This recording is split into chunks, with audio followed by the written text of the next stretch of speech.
Oke. Nah, berarti sangat kompleks sekali ya Mas dalam apa ya, dalam beberapa faktor untuk menuju transisi ini. Jadi Mas menyebutnya beberapa item yang pertama tentang riset, terus kebijakan, terus bagaimana ini Keadilan para energi. keadilan dan sosial, dampak sosial bagiannya. Kalau saya melihat riset tadi, kita mengurangi penurunan riset, yaitu anggaran riset yang dimana itu 5,8 triliun itu berkurang kena efisiensi 2, sekian, jadi tinggal 3, berapa sekian triliun ini dalam riset atau yang dikeluarkan oleh BRIN, yang dianggarkan oleh BRIN pada tahun 2025 ini. Nah, oke Mas, dalam hal itu mungkin ya, dalam hal itu kita masih kurang dalam beberapa apa ya, beberapa poin-poin yang dimana untuk melakukan transisi energi ini yang mungkin kita contoh dari beberapa negara besar yang sangat besar sekali dalam apa anggaran risetnya, terus perkembangan SDM-nya, terus bagaimana pemerintahannya, kebijakan lainnya. Nah, lantas ini Mas, kalau kita tarik geser ke arah pembahasan selanjutnya, nah lantas bagaimana sih Mas pengalaman dari negara yang sangat besar ini, yang sangat sukses ini dalam melakukan transisi energi ini, kalau kita bisa terapkan di Indonesia, apa yang mungkin harus dilakukan dalam pemerintahan hari ini?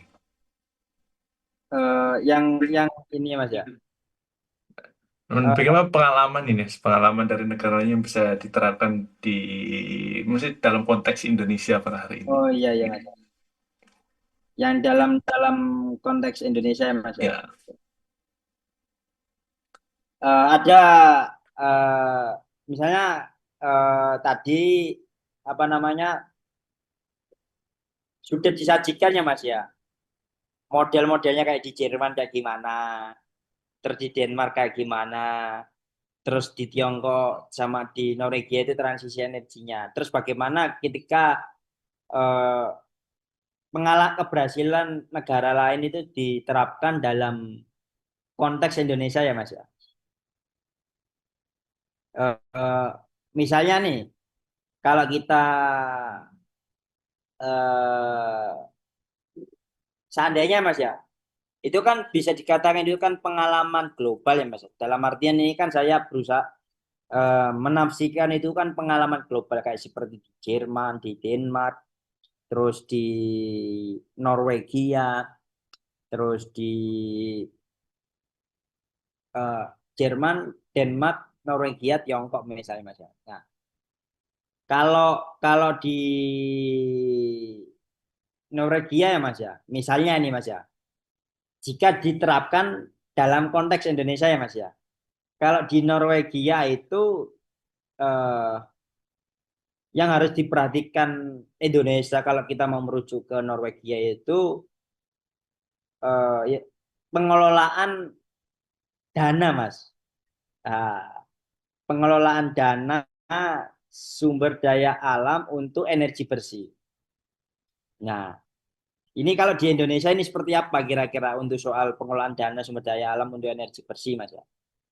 Misalnya nih, kalau kita merujuk ke Norwegia, Indonesia itu bisa meniru prinsip sovereign wealth fund dengan memperkuat lembaga pengelolaan investasi. Nah, sekarang apa ada namanya Danantara ya Mas ya sekarang ya untuk soal apa namanya pengelolaan dana investasi ya. Maksudnya kalau kita merujuk ke Norwegia seperti itu Mas. Jadi prinsip sovereign wealth fund dengan memperkuat lembaga pengelolaan investasi untuk membiayai proyek hijau dari keuntungan nikel, batu bara, dan migas. Nah, misalnya nih, di Indonesia, eh, kalau di Indonesia misalnya kayak Pertamina kan masih menggunakan fosil ya Mas ya. Nggak tahu berapa persen itu Pertamina menggunakan fosil. Nah, maksudnya dengan pendapatan yang diperoleh hasil dari pendapatan yang diperoleh oleh negara atau pajak apapun itu cobalah digunakan untuk membiayai proyek-proyek hijau. Misalnya tadi kita bicara persoalan pengembangan riset dan pengembangan. Kita coba inovasi riset dan pengembangan ini seperti apa? Berapa alokasi anggaran untuk pendanaan ini. Terus lembaga mana kira-kira yang dipercaya untuk mengembangkan untuk berinovasi dalam R&D, Research and Development. Hasil dari penelitian juga dikembangkan. Sejauh mana tingkat keberhasilan dari riset tadi? Nah, lembaga mana yang sekiranya dapat dipercaya? Nah, misalnya gini Mas, seandainya kalau tradisi riset kita lemah, ya kita jangan berharap Mas transisi energi itu dapat terwujud. Nah, sehingga yang menjadi salah satu kunci utama adalah riset dan bagaimana eh, mekanisme riset atau pola-pola riset yang berkualitas itu seperti apa, sehingga transisi energi ini memang benar-benar menjadi salah satu kunci utama keberhasilan. Nah, misalnya nih masnya mau kuliah S3 climate change, perubahan iklim, atau kuliah soal transisi energi. Nah, kalau orang disertasi itu kan juga membutuhkan biaya besar, Mas. Nah, makanya kalau kita mengandalkan biaya mandiri, pusing kita, Mas, nyari duitnya kemana kan gitu kan. Nah, padahal masnya ini punya inovasi yang luar biasa. Nah, makanya kalau kadang anggarannya kurang kan juga repot kan kita kalau mau berinovasi kan gitu. Padahal inovasi apa ya ibaratnya instrumen-instrumen penelitian sudah mapan, tinggal apa eh, pergerakan risetnya ini kan yang harus digalakan dan dimasifkan dan harus mendalam, terstruktur, sistematis dan radikal sehingga menghasilkan suatu hasil penelitian yang dapat berkontribusi soal transisi energi. Nah, ini Mas ada pendanaan riset dari salah satu lembaga ini, tapi nanti dia minta hasil kajiannya nanti bisa dilaporkan ke apa pemberi beasiswa lah. Itu kan bisa bisa jadian Mas. Itu yang harus menjadi perhatian penting. Terus yang kedua, kalau kita merujuk ke model Denmark, itu ada kemitraan, Mas. Jadi kita bicara persoalan transisi energi, kalau kita menggunakan model Denmark, itu kemitraan antara publik dalam artian adalah sipil, rakyat, eh, eh maksudnya kemitraan kemitraan antara negara, terus corporate, negara dalam artian adalah perusahaan negara ya misalnya, atau negara eh, antara swasta atau pengembang dan juga rakyat atau masyarakat sipil itu harus bersinergi mas, harus solid. Nah, penting penting membangun kalau kita bicara persoalan transisi energi adalah memang harus solid. Nah, solid berjuang itu solid berjuang untuk bekerja sama dan bergotong royong. Nah, bergotong royong yang memang benar-benar mengedepankan transparansi, inklusif, berkeadilan. Misalnya nih di di mana di Denmark itu atau di Jerman itu kan sudah menggunakan koperasi energi lokal, Mas. Nah, jadi memang jangan sampai masyarakat desa itu memang benar-benar nganggur. Nah, negara harus mikir di situ. Jangan sampai rakyatnya itu nganggur. Nah, ya apa gimana caranya? Ya tadi dibuatlah koperasi dengan asas saling saling percaya satu sama lain. Itu kan juga menjadi penting. Nah, kalau kalau kita mau bicara transisi energi, kita bicara persoalan apa namanya kemitraan, tapi mohon maaf Mas, kita mau transisi energi tapi saling intrik. Bagaimana kita mau mengkonkretkan transisi energi kan mustahil kan? Kita sama koleganya sendiri aja nggak percaya. Nah, jadi asas saling percaya itu penting Mas untuk membangun apa untuk transisi energi ya Mas ya. Nah, ya mohon maaf Mas, di Indonesia sendiri kayak gimana coba? gelombang politiknya. Oh lah, kita bicara gelombang politik lah. Kalau saya apa kalau orang misalnya punya apa ya kartu jeleknya ini misalnya dilaporin tuh, maksudnya saling saling curiga gitu loh. Sehingga kita mau bergerak bergerak maju itu takut, Mas. Takut nanti kepleset dilaporin ke pihak berwajib kan. Wah, repot kan lah. Jadi kayak ada hantu politik yang agak mohon maaf Mas, yang ini yang menjadi kadang orang mau maju itu takut Mas. Ya, aku lupa itu. Soalnya banyak Mas, case itu ada aku lupa itu siapa itu ya. Eh, contohnya itu Menteri Kesehatan Mas di eranya Pak SBY kalau nggak salah itu kan. Soal flu burung itu Mas. Dia kan mau berinovasi Mas. Tapi karena inovasinya dia itu mengancam korporat apa oh, apa ya korporasi di bidang farmasi. Nah, sehingga dicari itu kesalahannya apa kan. Makanya dia kan kena kena mohon maaf isu korupsi kan, ketangkep KPK kan. Orang mau maju aja sudah kena intrik sama sesama apa mohon maaf koleganya sendiri dalam artinya di internal suatu institusi atau lembaga negara tersendiri. Kan repot Mas kan gitu kan. Kalau sudah kayak gitu kan. Makanya kita cobalah pikirannya itu agak di apa namanya itu jangan curiga dulu sih ngono kan. Didialogkan gimana kita bicara soal transisi energi. Apa yang harus kita galakan? Nah, gimana nanti peluang adanya apa kita menggalakkan transisi energi? Nah, bagaimana ancamannya ketika transisi energi ini ada kendala? Nah, bagaimana untuk meminimalisir potensi-potensi korupsi atau kerugian apapun? Nah, bagaimana cara menyelesaikan secara bersama? Enggak saling mengorbankan satu sama lain. Nah, itu Mas yang penting. Kadang kita Ya, sudah menjalin mitra terus kayak wah ini kok poin sendiri kan nah itu kan makanya terus apa nggak suka terus dikadangin Mas wah ini ya, juga repot Mas ya oke ya ya.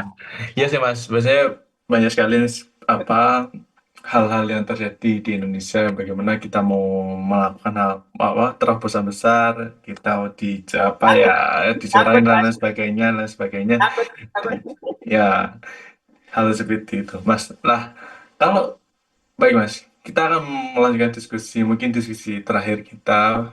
Nah, lantas apa sih Mas yang menjadi ini ya tolak ukur atau menjadi pelajaran apa bagi Indonesia sendiri kalau kita bisa melihat apa negara-negara dari empat negara tersebut yang menjadi komoditas energi atau transisi energi ini apa yang mungkin bisa maksudnya pelajaran apa ya yang mungkin bisa diambil dari empat negara tersebut terutama untuk Indonesia sendiri oh iya dan Eh, mungkin sorry Mas dan mungkin bisa closing statement juga terkait podcast hari ini monggo Mas Haji. ya Mas ya. Jadi izin ya Mas ya Eh, yang harus yang bisa yang dapat kita apa ya yang menjadi pelajaran bagi Indonesia kalau kita bicara soal transisi energi atau isu-isu global saat ini,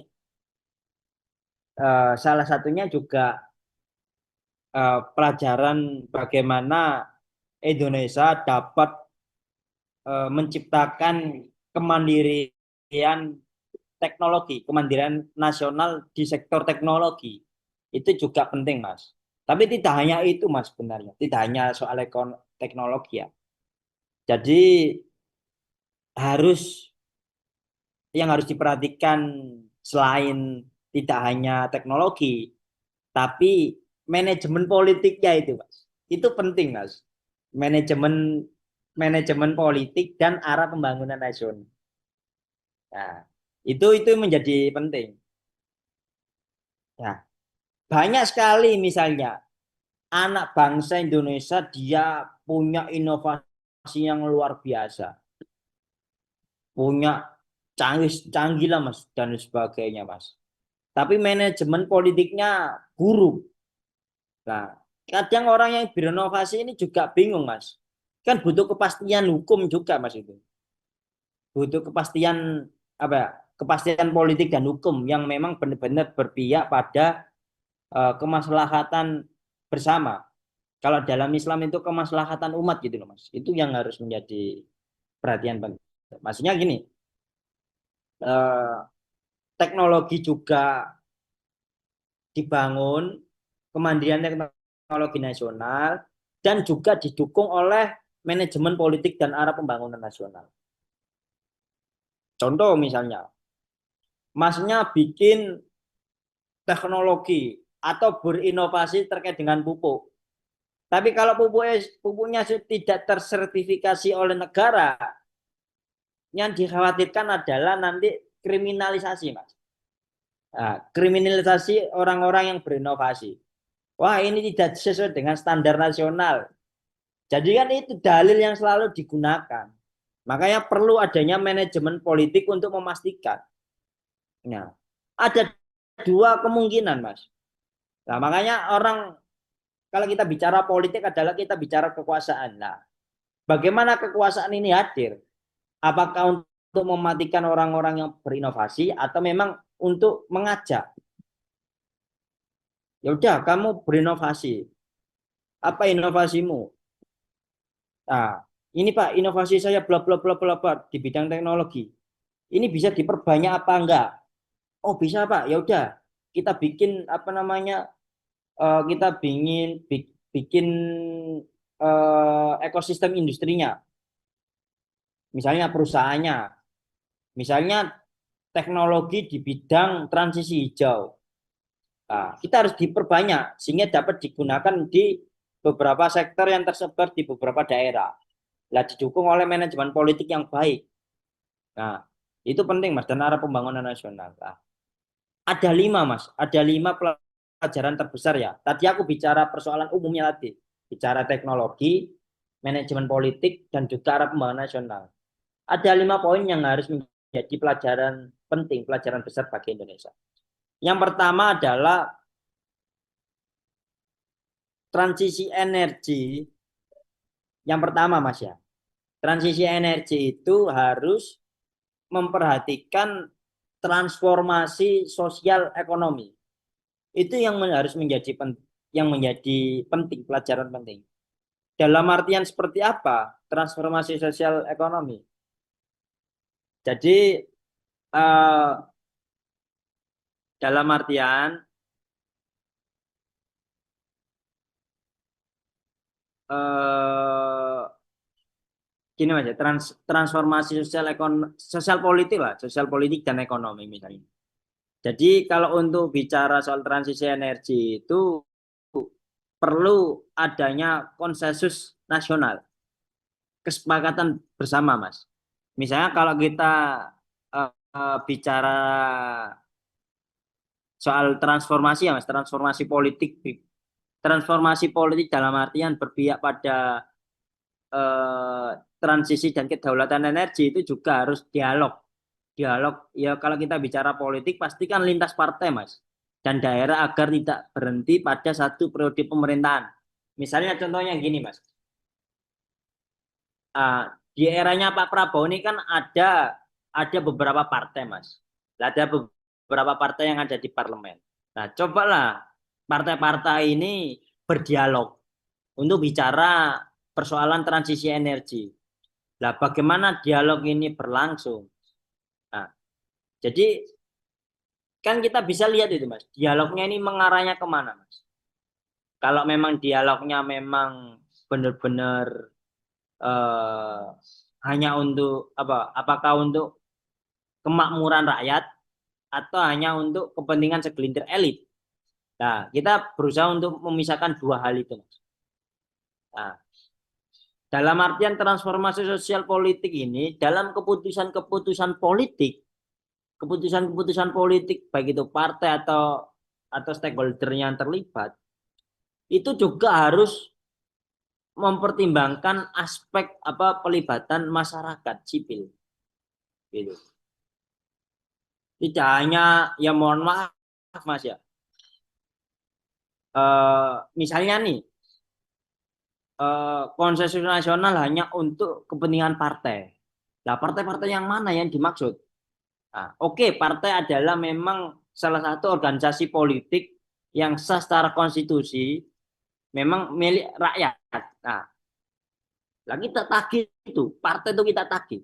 Ya wis, kalau kita memang memberikan amanat terhadap partai politik dalam menyusun agenda-agenda transisi energi ya, partai dan transisi energi. Ya apa partai komitmenmu terhadap transisi energi misalnya. Apa komitmenmu? Bagaimana keperpihakanmu terhadap masyarakat gitu. Nah, kalau hanya dikuasai oleh segelintir elit partai politik dan memperkaya segelintir elit politik, tapi mengabaikan apa ya eh, keterlibatan masyarakatnya, memang dia itu sebenarnya punya hak untuk terlibat, diabaikan yang juga sangat disayangkan, Mas. Nah, itu kan juga nggak adil gitu loh. Makanya boleh dialog konsensus nasional, tapi harus apa kolektif kolegial, harus ada pelibatan partisipasi publik. Itu yang harus menjadi perhatian penting. Makanya kita harus tagih tuh partai itu kan. Ya mohon maaf Mas kalau kita ngomong idealis ya Mas ya. Mohon maaf ya. Ya, kita harus tagih tuh partai itu. Bagaimana partai ini bicara soal transisi energi? Nah, apa komitmennya? Nah, gitu kan. Tidak hanya bicara persoalan kekuasaan saling menjatuhkan, bukan, tapi kita harus dialog terhadap masyarakat. Kalau Bung Karno dulu Mas, Bung Karno itu live in, tahu permasalahan masyarakat ini seperti apa yang diinginkan oleh masyarakat. Nah, makanya Mas, yang sangat disayangkan adalah ketika pengetahuan lokal ini dihilangkan oleh modernitas. Itu yang sangat disayangkan. Justru itu lokal wisdom dan kebijaksanaannya itu di pengetahuan lokal itu tadi. Nah, itu yang harus menjadi perhatian. Terus yang kedua, kedaulatan energi, Mas ya. Itu harus sejalan dengan kedaulatan teknologi. Nah, kalau kedaulatan energi tapi teknologinya masih miliknya asing, ya buat apa kan? Berarti kita kan masih belum siap kita bicara soal transisi energi. Dan kita masih ketergantungan terhadap teknologi yang dikembangkan oleh asing lah. Sehingga kalau bisa masyarakat, kalau kita punya jiwa nasionalisme, nasionalisme di bidang teknologi, kita harus memperhebat anak bangsa untuk ahli teknologi dan membangun bangsanya sendiri. Itu yang harus menjadi perhatian bersama. Kedaulatan energi, kedaulatan teknologi, dan memang harus apa namanya negara menjamin. Udah, aku butuh tenagamu agar bangsa ini menjadi bangsa yang diperhitungkan dalam konstelasi global. Nah, nasionalisme cinta terhadap tanah air. Kalau kita bicara, kita merujuk ke Mahatma Gandhi, my nationalism is humanity. Nasionalisme saya adalah kemanusiaan.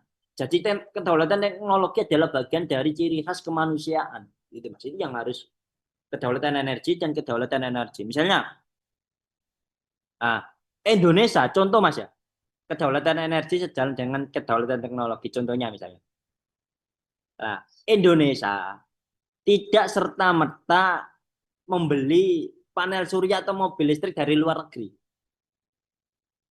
Kita beli panel surya atau mobil listrik dari luar, tapi harus membangun industri sendiri. Kita harus membangun riset, membangun industri sendiri, membangun manufaktur, dan juga menciptakan pasar domestik sendiri. Nah, itu yang harus menjadi perhatian bersama. Nah, tapi makanya untuk menjadi negara dari negara berkembang ke negara maju, yaitu Mas harus membangun tradisi riset mandiri, manufaktur dan pasar domestik sendiri untuk apa ya? Mengkonkretkan kedaulatan energi dan kedaulatan teknologi. Terus yang ketiga adalah energy justice atau keadilan energi menjadi prinsip utama. Nah, contoh ya Mas ya, mohon maaf. Nah, saya kemarin nulis terkait dengan apa namanya nulis di Kaltim Post berjudul Kalimantan Timur sebagai epicentrum geopolitik Indonesia. Salah satu poin terpenting adalah misalnya nih Mas, daerah penghasil energi fosil kayak Kalimantan Timur misalnya, itu harus dipersiapkan, Mas. Harus dipersiapkan untuk ekonomi baru. Ekonomi baru dalam artian tidak gagap ketika memang negara lain sudah gencar-gencar transisi energi, Mas. Nah, jadi harus menciptakan ekosistem baru. Kayak Kaltim yang saat ini mayoritasnya mengandalkan energi fosil harus di harus diciptakan, menciptakan ekosistem baru agar tidak tertinggal dalam transisi energi. Itu pentingnya keadilan energi. Terus yang keempat, kalau bisa transisi itu tidak boleh tergesa-gesa. Itu nggak boleh. Karena kalau tergesa-gesa pasti gagal, Mas. Kalau transisi energi secara tergesa-gesa nanti jatuhnya adalah gagal. Takutnya nanti kolaps perekonomian nasional. Sehingga harus pelan-pelan. Nah, itu penting, Mas. Nah, tapi juga kalau transisi energinya juga, fosil ke energinya juga stagnan, juga merugikan, Mas. Nah, merugikan dalam artian adalah kita tertinggal dengan negara-negara yang lain. Nah, gitu, makanya itu juga kalau stagnan ya nggak ada progres, nggak ada perkembangan ya juga merugikan. Makanya mau nggak mau jalan tengahnya Indonesia adalah tetap transisi energi cepat, tepat, akurat dan adaptif. Nah, tidak, jadi kita harus ini, Mas, gini. Kita tidak ya kalau bisa kalau kita bicara soal transisi energi, kita nggak boleh kaku. Kaku dalam artian kayak gimana? Misalnya contoh, maksudnya kaku dalam artian itu terkesan otoriter gitu loh, Mas. Misalnya Indonesia kan saat ini kan lebih ke apa mengandalkan energi fosil misalnya. Terus tiba-tiba ada rezim baru, ada pemerintahan baru. Haram. Contoh misalnya haram menggunakan energi fosil. Kan kolab gini, Mas. Cepat tapi tidak akurat dan tidak adaptif kan, Mas. Nah, makanya perlu ada negosiasi pelan-pelan gitu kan. Contohnya kan gini loh, Mas, sederhananya. Dulu kalau nggak salah itu kan sekarang kan sudah muncul mobil dan motor listrik, Mas. Secara perlahan. Nah, secara perlahan, tapi kendaraan yang berbahan bakar fosil tetap jalan. Tapi nanti negara akan membatasi waktu untuk menggunakan kendaraan berenergi fosil. Itu ada waktu tersendiri, Mas. Tapi kalau secara cepat, takutnya nanti yang dikhawatirkan adalah protes massal, Mas. Nah, makanya kita harus negosiasi dulu lah dengan masyarakat. Dalam artian negosiasi itu ya udah diberikan ruang, masyarakat diberikan ruang untuk apa namanya? Ruang untuk menggunakan kendaraan berfosil. Tapi eh, negara harus memperhebat atau mempercepat penggunaan kendaraan listrik misalnya. Nah, itu. Tapi harus ada batas, Mas. Harus ada batas waktu benar-benar transisi itu konkret. Nah, nggak hanya omon-omon. Tiba-tiba kita bicara transisi energi, malah justru yang kuat adalah memperhebat atau memperkuat energi fosilnya, Mas. Nah, sama aja dong ya. Utopis kan jadinya kan. Maksudnya utopis dalam artian dalam penambangan misalnya dalam artian itu daerah-daerah yang memproduksi sebagai produsen energi fosil itu lebih besar daripada energi bersih atau energi hijau ya sama aja, Mas, utopis kan gitu kan ya. Mungkin sebenarnya kan kenapa yang menjadikan stagnan ya biasanya ini kan ada aktor-aktor, Mas, yang berkepentingan itu, Mas. Nah, itu siapa saja kira-kira yang memang punya kepentingan di bidang fosil, yang punya kepentingan di bidang energi hijau. Nah, keduanya sekarang ini lagi bertarung sekarang, Mas. Nah, kuat-kuatan pertarungan wacana ruang publik ya. Nah, ya kuat-kuatan lah itu kan. Nah, terus yang kelima, diplomasi energi, Mas. Diplomasi energi dan kebijakan luar negeri itu menjadi penting. Misalnya Indonesia memainkan peran aktif di ASEAN Power Grid, Just Energy Transition Partnership JETP dan Forum G20 untuk memperjuangkan skema pendanaan transisi yang adil. Itu Mas, kira-kira 5 poin yang menjadi perhatian bersama. Yang Oke. pertama, transisi energi mengedepankan transformasi sosial ekonomi. Yang kedua, kedaulatan energi harus jalan dengan kedaulatan teknologi. Ketiga, keadilan energi. Keempat, transisi yang tidak tergesa-gesa. Dan kelima, peran diplomasi energi, Mas. Jika Oke. yeah. Terima kasih Mas. Ada diskusi yang cukup panjang banget dan sangat kompleksitas di malam hari ini, dan diakhiri dengan beberapa poin-poin yang dimana tadi menyebutkan beberapa poin terkait kebijakan, terus bagaimana Indonesia ke depan dan lain sebagainya. Baik, Mas Aji Cahyono, saya mengucapkan terima kasih sudah menyempatkan waktu dan kesempatan bisa saya undang di podcast Political Energy ini. Jangan kapok Mas, kita akan berdiskusi lagi ke depan perihal energi dan geopolitik, mungkin perihal politik, energi maupun sosial terkait energi dan sebagainya. Yeah. Mungkin itu yang bisa saya sampaikan, dan di poin yang diskusi ini, setiap negara ini punya jalannya mas sendiri dalam menuju energi bersih. Tapi satu hal yang pasti, tanpa keberanian politik, tanpa kepastian kebijakan, dan tanpa kesadaran publik, maka transisi hanya akan menjadi slogan saja. Mungkin itu saja yang bisa saya sampaikan. Terima kasih untuk insight dan terima kasih juga untuk yang sudah mendengarkan di podcast Political Energy. Jangan lupa subscribe, like, comment, and share.